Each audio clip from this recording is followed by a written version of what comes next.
Available sources of history. आज हम लोग इस कक्षा की शुरुआत इसी टॉपिक के साथ करेंगे, क्योंकि आप लोग हैं क्लास 6 में और अभी जो आप लोग चैप्टर पढ़ रहे हैं वो है व्हेन, वेयर एंड हाउ। और इसके तहत हम लोगों ने पिछली 2 कक्षाओं में अलग अलग चीजों को देखा है, मैंने अलग अलग चीजों को पढ़ाया है जो अभी तक आपके पाठ्यक्रम और आपके पुस्तक यानी कि पीएसबीआई के पाठ्यक्रम और पीएसबीआई के इस पुस्तक के अनुसार आया है। और अभी तक हम लोग इसके पृष्ठ संख्या 6 तक को पूरा कर चुके हैं और अभी हम लोग पृष्ठ संख्या 7 पर हैं, जहां पर हम लोगों ने पिछली कक्षा को विराम दिया था।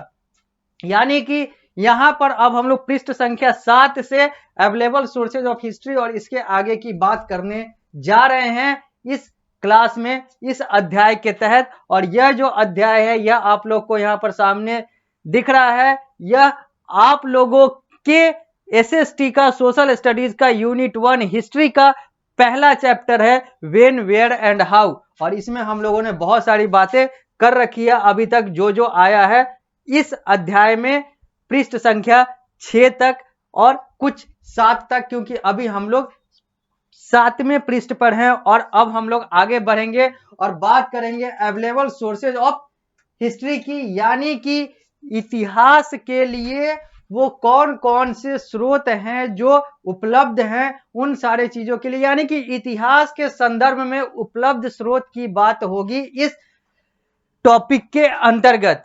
अब हम लोग आगे बढ़ते हैं और बात करते हैं वो सारी बातें जो आप लोगों को करनी है आपके पाठ्यक्रम के अनुसार। तो यहां पर लिखा हुआ है क्या, available sources of history. Historian have to use evidence और clues to write history and give us a complete picture of the past. Historian जो है, जो इतिहासकार हैं, वो क्या करते हैं, हमें बीते हुए कल की जानकारी देने के लिए तो वो तथ्य और क्लूज यानी कि सुराग का प्रयोग करते हैं। जो तथ्य जो उनको पता है कि हाँ ये 100% ये 100% सही, और क्लूज कुछ सुराग जो होते हैं जो उनको लगता है कि हाँ ये भी हो सकता है, ये सही हो सकता है। इन सारे चीजों को समावेश करके, इन सारे चीजों को मिक्स करके, इन सारे चीजों को मिलाकर वह हमें बीते हुए कल यानी कि इतिहास की जानकारी देते हैं, नॉलेज ऑफ हिस्ट्री या फिर पिक्चर ऑफ पास्ट देते हैं, यानी कि हमारा पास्ट का चित्रण करते हैं ये इतिहासकार, जिनको अंग्रेजी में हिस्टोरियन कहते हैं। Where do they get these clues and evidence from. आखिर इन्हें, ये जो इतिहासकार जो एविडेंस और क्लूज का प्रयोग करते हैं कि हमें अपने पास्ट की जानकारी हो सके, हमें अपने बीते हुए कल की जानकारी हो सके, ये उस जानकारी को देने के लिए जिस एविडेंस और क्लूज की बात करते हैं या उसके आधार पर इतिहास लिखते हैं, आखिर ये आता कहां से है इनको, आखिर ये मिलता कहां से है उनको, आखिर ये एविडेंस आता कैसे है, आखिर ये क्लूज मिलते कैसे हैं, आखिर ये तथ्य मिलता कैसे है, आखिर ये सुराग आता कहां से है। अब इसी की बात हम लोग आगे करेंगे। There are several sources from which we may get information about the past. बहुत सारे ऐसे सोर्स हैं, बहुत सारे ऐसे स्रोत हैं जिससे हम लोग पास्ट के बारे में यानी कि बीते हुए कल के बारे में जानकारी ले सकते हैं, जिसमें से 2 मुख्य हैं। 2 main type of source material are literary and archaeological, जिसमें से 2 मुख्य जो है वो लिटरेरी और आर्कियोलॉजिकल है। बहुत सारे स्रोत हैं, बहुत सारे सोर्स हैं जिससे हम लोग एविडेंस और क्लूज ले सकते हैं अपने पास्ट का। हिस्टोरियन लेते हैं, इतिहासकार लिखते हैं, जो इतिहास लिखते हैं उन्हें इतिहासकार कहते हैं, जो हिस्ट्री लिखते हैं उसे हिस्टोरियन कहते हैं, अंग्रेजी में हिस्टोरियन, हिंदी में इतिहासकार। वो लोग बहुत सारे स्रोत से एविडेंस और क्लूज ले सकते हैं, जिसमें से 2 मुख्य स्रोत जो हैं वो लिटरेरी और आर्कियोलॉजिकल है। अब इसकी हम लोग बात करेंगे, लिटरेरी सोर्स और आर्कियोलॉजिकल सोर्स की। तो सबसे पहले हम लोग बात कर लेते हैं जो सबसे पहले लिखा हुआ है लिटरेरी सोर्स का। Literary source refers to any written account. कोई भी जो लिखित में चीजें उपलब्ध है उसको हम लोग लिटरेरी सोर्स कहते हैं, उसे हम लोग साहित्यिक स्रोत कहते हैं। जो लिखा हुआ जो हमारे पास एविडेंस या क्लूज दिखता है वो हमारा लिटरेरी सोर्स कहलाता है, साहित्यिक स्रोत कहलाता है। Before paper was used, book were written on palm leaves on the bark of the birch tree.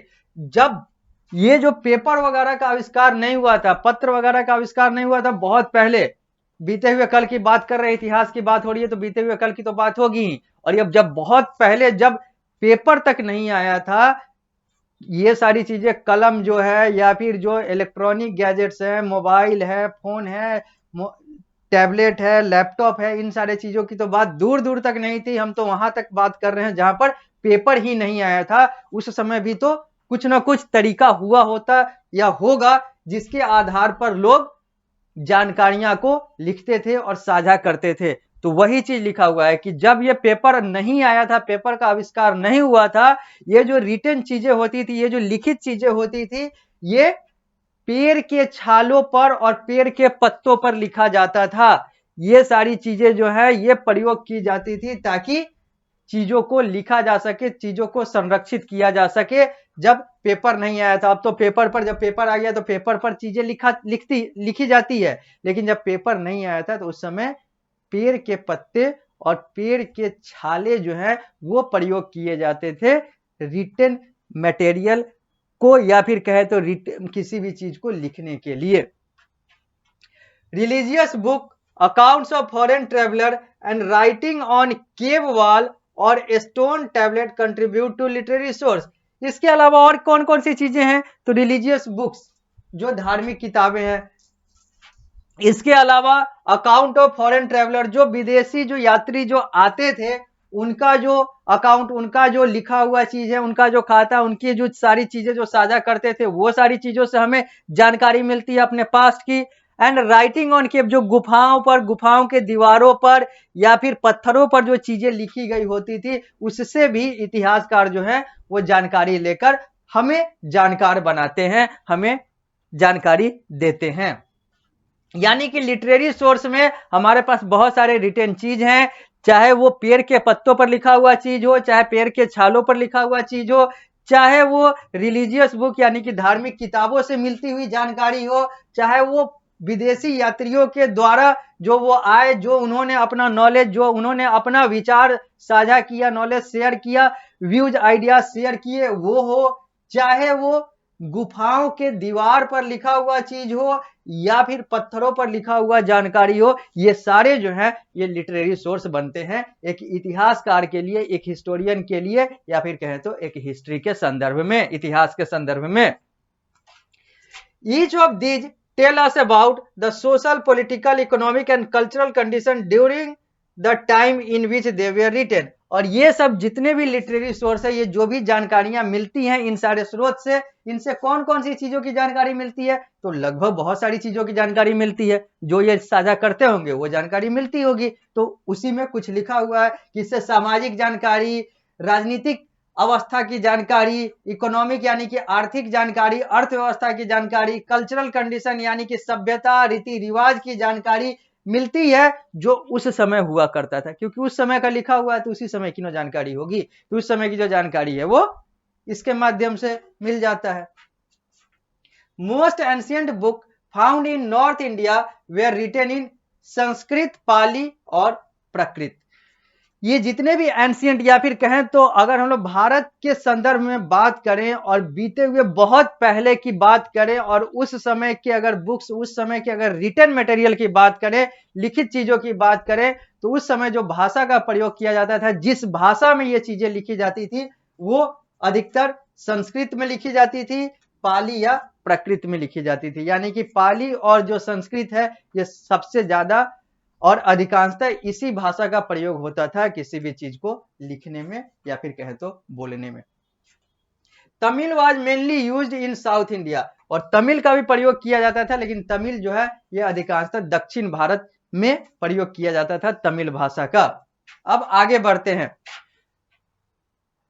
पृष्ठ संख्या 7 से अब हम लोग आते हैं पृष्ठ संख्या 8 पर, लेकिन उससे पहले हम लोग इस चित्र को देख लेते हैं। आप लोग यह चित्र देखें जो आप लोगों को स्मार्ट बोर्ड के माध्यम से दिख रहा है और आपके सामने तो पुस्तक में है ही है।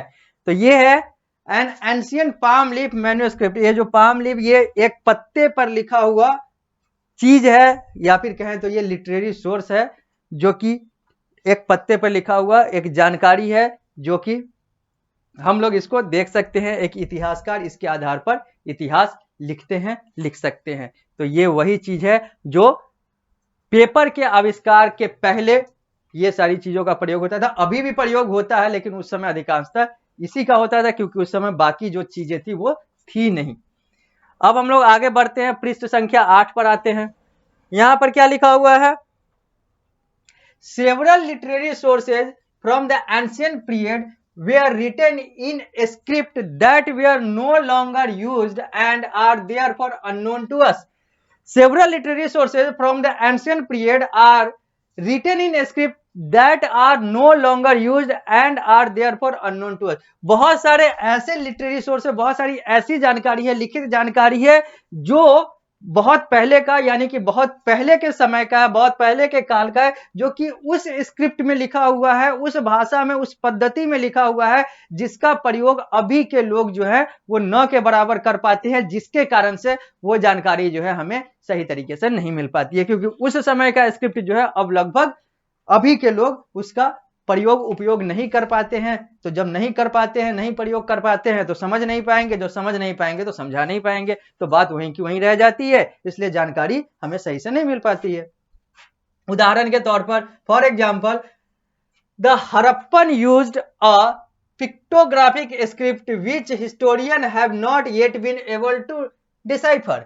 ये एक जैसे उदाहरण के तौर पे जो हड़प्पन थे, जो हड़प्पन सभ्यता, हड़प्पा सभ्यता के लोग थे, वो लोग क्या करते थे? तो वो पिक्टोग्राफी यानी कि चित्र का और अलग अलग ग्राफ्स का प्रयोग करते थे जानकारी साझा करने के लिए, यानी कि इंफॉर्मेशन को शेयर करने के लिए इस स्क्रिप्ट में, इस भाषा में, इस पद्धति में लिखा करते थे। पिक्टोग्राफिक पद्धति स्क्रिप्ट का प्रयोग करते थे, लेख का प्रयोग करते थे, जहां पर पिक्चर और अलग अलग ग्राफ का प्रयोग करते थे, चित्र और ग्राफ का प्रयोग करते थे हड़प्पन। और वो चीजें जो है अभी के हिस्टोरियन, अभी के इतिहासकार उसको सही तरीके से ट्रांसलेट नहीं कर पाते हैं, अनुवाद नहीं कर पाते हैं, नहीं समझ पाते हैं, जिसके कारण से वो इन सारे चीजों का उपयोग, इन सारे चीजों को अपने इतिहास के पुस्तक में, अपने इतिहास में नहीं समा पाते हैं, नहीं जोड़ पाते हैं, जिसके कारण से वो चीजें साझा नहीं हो पाती है। वो जानकारी जो है वो हम लोगों के पास सही तरीके से नहीं मिल पाती है, एक पाठक के पास सही तरीके से नहीं मिल पाती। लिटरेरी सोर्स, यहां पर कुछ चीजें लिखी गई हुई है इस चार्ट के माध्यम से, इस टेबल के माध्यम से। अब इस टेबल के माध्यम से आप देखें, अभी हम लोग लिटरेरी सोर्स की बात करेंगे। तो indigenous work of Indian writer, these include Akbarnama and other work written by Indian writer. Indigenous work of Indian writer यानी कि इसके अंतर्गत कौन कौन से आएंगे? ये जो भारतीय लेखक जो इस तरह के वर्क या फिर इस तरह का लेख, इस तरह के लिटरेरी सोर्स का प्रयोग करते हैं, उनका मतलब क्या है? तो इसका मतलब ये है कि ये जो अकबरनामा और जो other work written in India by Indian writer, जो भारतीय लेखकों के द्वारा, चाहे वो अकबरनामा हो, चाहे वो अलग अलग चीजें हो, लिखी गई हुई हो, उसकी जो जानकारी है उसको इंडिजिनस वर्क कहा जाता है। Foreign work written by traveller who visited India during different period. अब हम लोगों ने पहले भी बात की है कि ये जो विदेशी यात्री आए वो भारत के बारे में क्या सोचे, क्या समझे, उन्होंने जो लिखा उसके आधार पर भी हम लोग इतिहास को पढ़ते हैं, इतिहास को पढ़ने का प्रयास करते हैं, इतिहास को समझते हैं। तो यहां पर वही लिखा हुआ है कि वो foreign works written by traveller who visited India during different period, उसका उदाहरण कौन कौन सा है? वो फॉरेन वर्क जो विदेशी यात्री आए और भारत के बारे में समझकर भारत के बारे में लिखे, वो उदाहरण कौन कौन से हैं? तो उसका लिखा हुआ है, these includes work such as Indica by the Greek author Megasthenes, the writing of Faxian and other traveller. इसमें बहुत सारे अलग अलग हैं, चाहे वो ग्रीक ऑथर की बात हो, मेगास्थनस की बात हो, चाहे वो फासियन की बात हो, और अलग अलग यात्रियों की बात हो, इनके द्वारा जो जानकारी भारत के लिए साझा किया गया, शेयर किया गया, वो सारे चीज जो है वो फॉरेन वर्क के अंतर्गत हम लोग लिटरेरी सोर्स में पा सकते हैं, ले सकते हैं। सेकुलर और नॉन रिलीजियस टेक्स्ट का उदाहरण कौन कौन सा होगा? सेकुलर और नॉन रिलीजियस का मतलब जो धर्म से परे है या फिर धर्म निरपेक्ष है, उन सारे चीजों की बात करें तो उसके लिए कौन कौन से किताब हैं, पुस्तक है? तो the Arthashastra by Kautilya and Meghadutam by Kalidasa are example of secular literature. अगर हम लोग धर्म से ऊपर और धार्मिक पहलू को हटाते हुए अगर हम लोग लिटरेचर की बात करें, लिटरेरी सोर्स की बात करें, साहित्यिक स्रोत की बात करें, साहित्य की बात करें, तो उसमें बहुत सारे उदाहरण आते हैं, जिसमें से 2 उदाहरण है कौटिल्य के द्वारा, लेखक कौटिल्य के द्वारा लिखा गया अर्थशास्त्र और लेखक कालिदास के द्वारा लिखा गया मेघदूतम।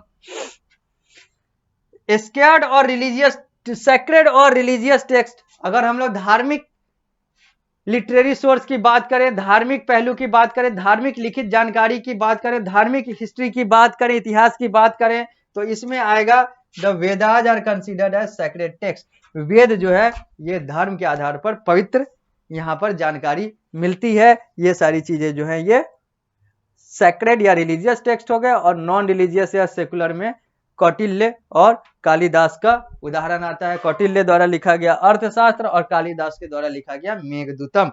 ये 2 उदाहरण है, इसके अलावा भी बहुत सारे उदाहरण हैं। तो अब हम लोग लिटरेरी सोर्स की तो बात कर ली, हम लोगों ने लिटरेरी सोर्स को बहुत सारे पहलुओं पर देखा। अब हम लोग पृष्ठ संख्या 7 से पृष्ठ संख्या 8 पर आ चुके हैं। अब हम लोग बात करेंगे आर्कियोलॉजिकल सोर्सेज की। आर्कियोलॉजिकल सोर्स क्या होता है, आर्कियोलॉजिकल सोर्स क्या कहता है, तो लिखा हुआ है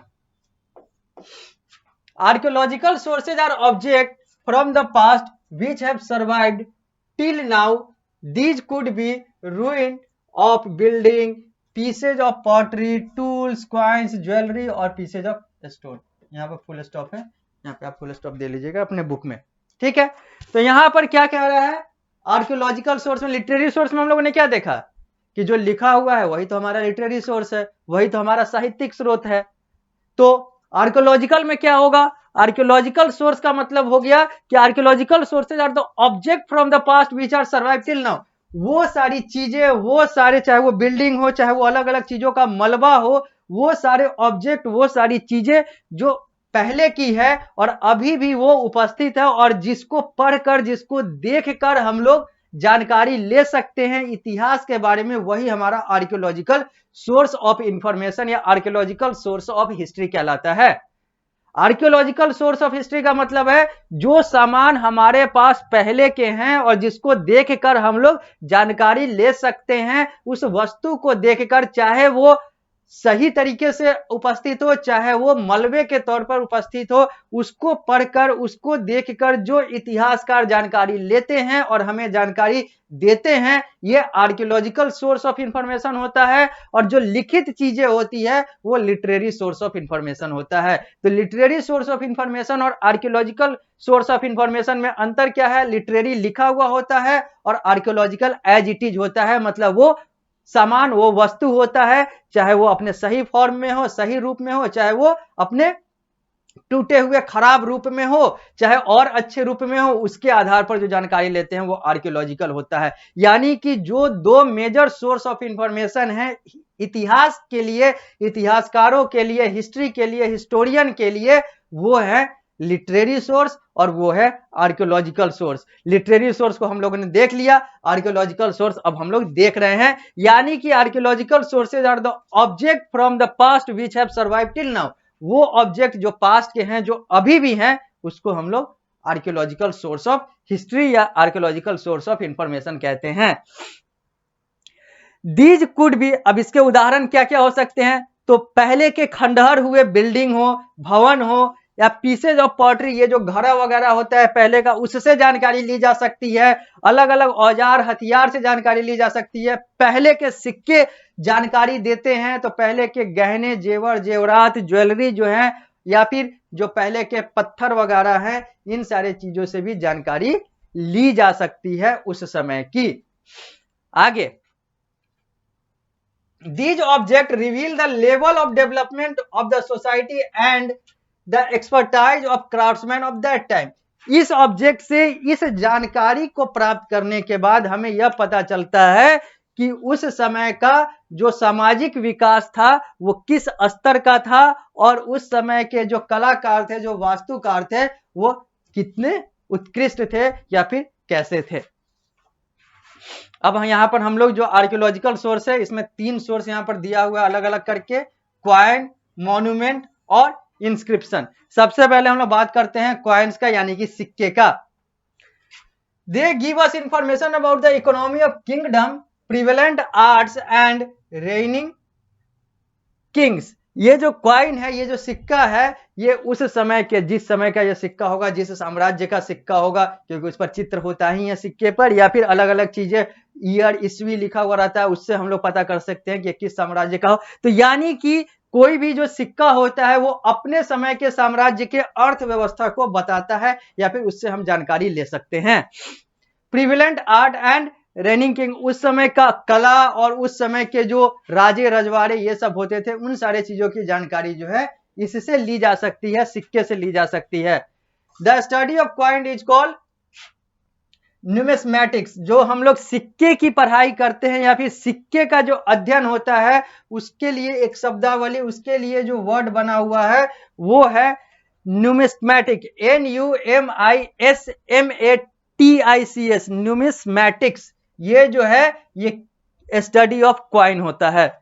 अगला है मॉन्यूमेंट, यानी कि अब यहाँ पर भवन, इमारत और बड़े बड़े जो बिल्डिंग्स हैं उसके आधार पर यहाँ पर इंफॉर्मेशन, यहाँ पर जानकारी ली जाती है। अब मॉन्यूमेंट्स की बात करते हैं हम लोग, बड़े बड़े स्मारक, बड़े बड़े भवन की बात करते हैं।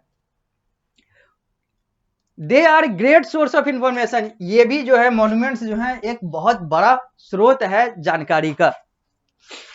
Much of our information about art and architectural style are drawn from the study of monument. अधिकांश और बहुत सारी जानकारी जो है हमें मॉन्यूमेंट्स से, यानी कि इमारत, भवन, उस समय के जो आर्किटेक्चर, उस समय का जो वास्तुकला था, उन सारी चीजों की जानकारी जो है, या फिर उसके आधार पर और सारी जानकारी जो है हमें इस मॉन्यूमेंट से मिल जाता है। इंस्क्रिप्शन की बात करें, these are record engraved on pillar, stone walls and clay tablet. Inscription का मतलब है जो लिखा हुआ है, चाहे वो अलग अलग बिल्डिंग के पिलर्स पर लिखा हुआ हो, उसके दीवार पर लिखा हुआ हो, पत्थरों पर लिखा हुआ हो, या फिर अलग अलग जो घड़ा वगैरह होता है या मिट्टी वगैरह होता है उस पर जो लिखा हुआ हो, इन सारे चीजों को इंस्क्रिप्शन कहते हैं। Scribes carved the writing on to stone surface using chisels and hammers. ये जो उस समय के जो ये सब लिखा करते थे, जो पत्थरों पर लिखा करते थे, वो किस चीज से लिखते थे? तो वो उसको अगर हम लोग आम भाषा में कहें तो छेनी, हथौड़ी, ये सब अलग अलग औजारों का प्रयोग करके वो लोग इन सारी चीजों को लिखा करते थे पत्थरों पर। They usually give detail of battle won और instruction from the ruler to the common people. यहां पर अधिकांशतः किस चीज की जानकारी दी जाती थी? तो बैटल ऑन, कौन कौन सी लड़ाई, कौन कौन से युद्ध जो है उस समय राजाओं के द्वारा जीता गया, और कौन कौन सी इंस्ट्रक्शन, कौन कौन सी सावधानी, कौन कौन सी सूचना जो है वो कॉमन पीपल को देना है, आम जनता को देना है अपने शासकों के द्वारा। वो सारी चीजों का प्रयोग करने के लिए, ये सारी जानकारी देने के लिए ये पत्थरों पर लिखकर या फिर अलग अलग चीजों पर, दीवार पर लिखकर या फिर पिलर्स पर लिखकर जानकारी दी जाती थी, जिसको इंस्क्रिप्शंस कहते हैं। और study of inscription is called epigraphy. Epigraphy का मतलब होता है स्टडी ऑफ इंस्क्रिप्शन। जब हम लोग इंस्क्रिप्शन की पढ़ाई, यानी कि उस समय की चीजों जो लिखी हुई अलग अलग दीवारों पर, अलग अलग पत्थरों पर लिखी हुई है, इन सारी चीजों की जो पढ़ाई होती है इसको हम लोग एपिग्राफी कहते हैं। तो हम लोगों ने देखा कि आर्कियोलॉजिकल सोर्स के बहुत सारे पार्ट हैं, बहुत सारे रूप से, बहुत सारे तरीके से आर्कियोलॉजिकल सोर्स से हम लोग जानकारी ले सकते हैं, जिसमें हम लोगों ने क्वाइन को अलग देखा, मॉन्यूमेंट्स को देखा और इंस्क्रिप्शन को देखा। अब हम लोग आगे बढ़ते हैं और बात करते हैं फैक्ट फाइल का। एक फैक्ट फाइल देखते हैं, पृष्ठ संख्या अभी हम लोग 8 पर हैं। लिखा हुआ है इन 1822, 1822 में, वर्ष 1822 में, ईस्वी 1822 में, the French scholar Jean Francois Champollion deciphered the hieroglyphic script by successful reading the inscription of the Rosetta Stone। यहाँ पर कुछ चीजें दी गई हुई है, कुछ जानकारी दी गई हुई है। यहाँ पर लिखा हुआ है फैक्ट फाइल में कुछ तथ्य जो है वो यहाँ पर दिए गए हुए हैं कि वर्ष 1822 में एक फ्रेंच स्कॉलर यानी कि एक फ्रेंच विद्वान, एक फ्रांस से जुड़ा हुआ एक विद्वान, एक व्यक्ति जिसका नाम जीन फ्रांसिस चैंपोलियन था, उसने क्या किया था, तो उसने बहुत सफलतापूर्वक एक इंस्क्रिप्शन यानी कि जो रिटन चीजें थी जो रोसेटा स्टोन पर लिखा हुआ था उसको बहुत सफलतापूर्वक उसने ट्रांसलेट कर लिया था, अनुवाद कर लिया था, समझ लिया था और लोगों को समझा दिया था। It was a piece of rock that had been inscribed with tiny writing. ये जो रोसेटा स्टोन है ये पीस ऑफ रॉक था यानी कि चट्टान का एक टुकड़ा था जिस पर बहुत छोटे छोटे, बहुत सूक्ष्म रूप से वहां पर जानकारी लिखी गई हुई थी, जिसको इस विद्वान ने, इस फ्रेंच विद्वान ने, फ्रेंच स्कॉलर ने सफलतापूर्वक समझ लिया था और लोगों को समझा दिया था। When स्कॉलर एग्जामिन्ड इट, जब ये जानकार, ये विद्वान जो है इसको पढ़ रहे थे, ये जो टिनी राइटिंग जो लिखा हुआ था पीस ऑफ रॉक पर जिसका नाम रोसेटा स्टोन है, जब ये पढ़ रहे थे तो they found that it contained the same passage in 3 ancient script. तब उन्होंने देखा कि ये जो इस पर जो लिखा हुआ है यहाँ पर 3 गद्यांश यानी कि 3 जो पैसेज हैं वो सेम है। यहाँ पर जो एक पैसेज है वो सेम है, सेम मतलब एक ही पैसेज को 3 भाषाओं में लिखा गया हुआ है, 3 स्क्रिप्ट में लिखा गया हुआ है। जब इन्होंने उन सारी चीजों को पढ़ा, उस पीस ऑफ रॉक पे यानी कि रोसेटा स्टोन पर जब लिखा हुआ था, तो जब इस स्कॉलर ने यानी कि जीन फ्रांसिस चैंपोलियन ने जब उसको पढ़ा तो देखा कि यहाँ पर सेम पैसेज को 3 एंशिएंट स्क्रिप्ट में लिखा गया हुआ है। कौन कौन सा, तो एक था Egyptian hieroglyphic, a simple Egyptian script and Greek, since a scholar could read the Greek and Egyptian writing they were finally able to decode the hieroglyphy. अब यहां पर क्या है कि यहां पर उन्होंने देखा कि 3 एंशिएंट स्क्रिप्ट में इसका लेख है, इसका 3 तरीके से यानी कि सेम पैसेज को 3 एंशिएंट स्क्रिप्ट में यानी कि उस समय की जो भाषा, उस समय की जो लिखने की जो शैली होती थी उसमें लिखा हुआ था। सेम पैसेज 3 एंशिएंट स्क्रिप्ट में उस समय के स्क्रिप्ट में लिखा हुआ था 3 तरह से। तो जिसमें चूंकि यह जो स्कॉलर था उसको इजिप्टियन यानी कि जो ग्रीक और जो इजिप्शियन स्क्रिप्ट जो था इसको पढ़ने में, इसको समझने में आसानी हो रहा था या फिर आसानी से ये समझ पा रहा था, जिसके कारण से इसने बहुत आसानी से इस चीज को ट्रांसलेट कर लिया, इस चीज को अनुवादित कर लिया और लोगों को समझा दिया। यानी कि ये जो पीस ऑफ रॉक जिसका नाम रोसेटा स्टोन था, जिस पर बहुत सूक्ष्म रूप से बहुत सारी चीजें लिखी गई हुई थी जो अलग अलग स्क्रिप्ट में, जैसा कि इस स्कॉलर के द्वारा कहा जा रहा है कि 3 स्क्रिप्ट में लिखा गया हुआ था, जिसमें से एक स्क्रिप्ट जो था वो इसके समझ में आने वाला स्क्रिप्ट था जिसका नाम इजिप्शियन ग्रीक स्क्रिप्ट था। ये सब स्क्रिप्ट जो है ये व्यक्ति जो है आसानी से समझ पा रहा था, समझ ले रहा था, जिसके कारण से इसने इस चीज को, इस रोसेटा स्टोन पर लिखे हुए इंस्क्रिप्शन को, जानकारी को अनुवादित कर लिया, समझ लिया और लोगों को समझा दिया। वही लिखा हुआ है कि since scholar could read the Greek and Egyptian writing, ये जो स्कॉलर थे और जो इनके साथ जो बाकी स्कॉलर विद्वान थे वो ग्रीक और इजिप्टियन राइटिंग जो है वो आसानी से समझ सकते थे, समझ पाते थे, पढ़ सकते थे, तो they were finally able to decode the hieroglyph. तो इसलिए ये फाइनली एबल हो गए यानी कि योग्य थे और योग्यतापूर्ण और सफलतापूर्ण इन्होंने इस चीज को अनुवादित कर लिया, इस चीज को ट्रांसलेट कर लिया। ये एक फैक्ट फाइल के तौर पर आपको प्रकाशक के द्वारा, लेखक के द्वारा जानकारी साझा किया गया हुआ है। ये वर्ष 1822 के एक फ्रेंच स्कॉलर जीन फ्रांसिस चैंपोलियन के द्वारा ये सारी चीजें की गई थी, जहां पर रोसेटा स्टोन पर लिखा हुआ Rosetta stone a piece of rock था, यानी कि एक चट्टान का एक छोटा सा टुकड़ा था जिसमें बहुत सारी छोटे छोटे तरीके से जानकारी साझा की गई हुई थी, जिसको पढ़ने के बाद इस स्कॉलर और बहुत सारे स्कॉलर को, विद्वानों को लगा कि इसमें सेम चीज को 3 स्क्रिप्ट में लिखा गया हुआ है, जिसमें से इस विद्वान यानी कि ये जो फ्रेंच स्कॉलर थे, इनको ये जो इजिप्ट वाला और जो ग्रीक वाला जो स्क्रिप्ट था, इसको पढ़ने में आसानी होता था या फिर ये इसको समझ पाते थे, पढ़ पाते थे, जिसके कारण से ये इस स्टोन पर लिखे हुए जानकारी को समझ पाए और लोगों को समझा पाए। अब हम लोग पृष्ठ संख्या 8 से आते हैं पृष्ठ संख्या 9 पर। तो हम लोगों ने देखा कॉइन, हम लोगों ने देखा मॉन्यूमेंट्स, हम लोगों ने देखा इंस्क्रिप्शन, और एक और है जिसको अब हम लोग पृष्ठ संख्या 9 पर देखेंगे, जिसका नाम है आर्टिफैक्ट्स। आर्टिफैक्ट्स क्या कहलाता है? ये भी सोर्स ऑफ आर्कियोलॉजी है, यानी कि आर्कियोलॉजिकल सोर्स ऑफ इंफॉर्मेशन है हिस्ट्री के लिए। तो आर्टिफैक्ट का मतलब होता है these include pottery, seals, ornament, tools, weapons, etc. Seals and pottery provide information about the trade link between the two places.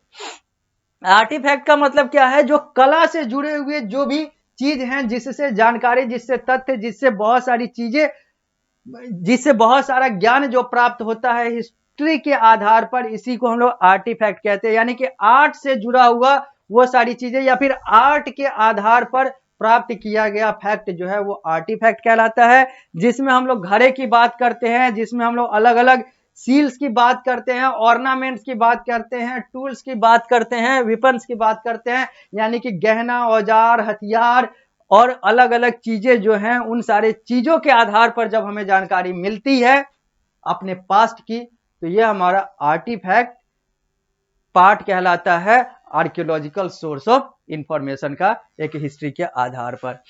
ये जो सील्स एंड जो पॉटरी हैं, ये हमें trade link between two place, दो जगहों के बीच के, दो स्थानों के बीच का जो व्यापारिक संबंध, व्यापारिक जो जुड़ाव था, उसकी जानकारी देता है।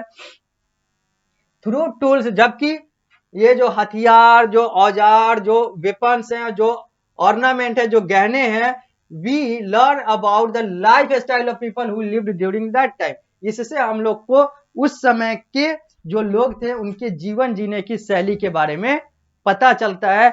यानी कि ये जो टूल्स हैं, जो वेपन्स हैं और जो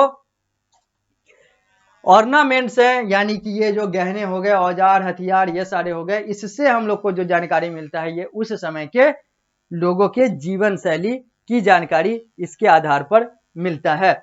अब हम लोग आगे बढ़ते हैं। Archaeological object are usually found during excavation at historical sites. ये जो आर्कियोलॉजिकल ऑब्जेक्ट है, जहां पर हम लोगों ने देखा सिक्का, जहां पर हम लोगों ने देखा मॉन्यूमेंट्स, जहां पर हम लोगों ने देखा आर्टिफैक्ट्स, या भी बहुत सारी अलग अलग चीजें, ये सब कब मिलता है? ये सब अधिकांशतः तब मिलता है जब एक हिस्टोरिकल साइट पर, या फिर कहे तो एक ऐतिहासिक स्थल पर, वहां पर खुदाई होता है। वहां पर जब खुदाई होता है, जब वहां पर कुछ कार्य होता है, तब वहां से ये सारी चीजें जो है, जानकारी जो है तेजी से प्राप्त होती है। Expert known as archaeologist study such object, और इसकी पढ़ाई करने वाले व्यक्ति को हम लोग आर्कियोलॉजिस्ट कहते हैं। They give us a lot of information such as the time period they belong to and how people lived at that time.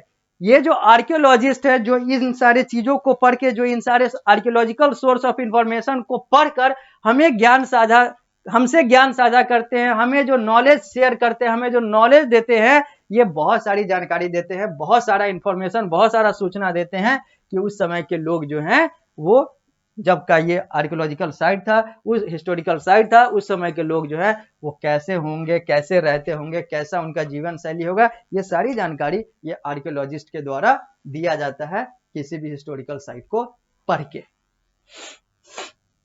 They even study grain, plant remain and bones of animal found at excavated site. ये वहां पर जहां पर खुदाई वगैरह हो रहा है, वहां पर ये जो आर्कियोलॉजिस्ट होते हैं सिर्फ उस बिल्डिंग का या उन सारे पॉटरी का, क्वाइन का ही जानकारी नहीं लेते हैं, उसके साथ साथ ये और भी बहुत सारी चीजों से जानकारी दे देते हैं। पहले लेते हैं, फिर हम लोग को साझा कर लेते हैं, चाहे वो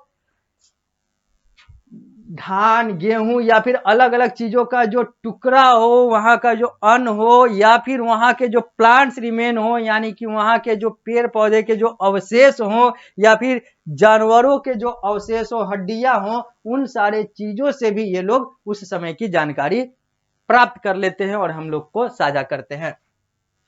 These can provide further detail about food, livelihood and religious belief of the people of that time.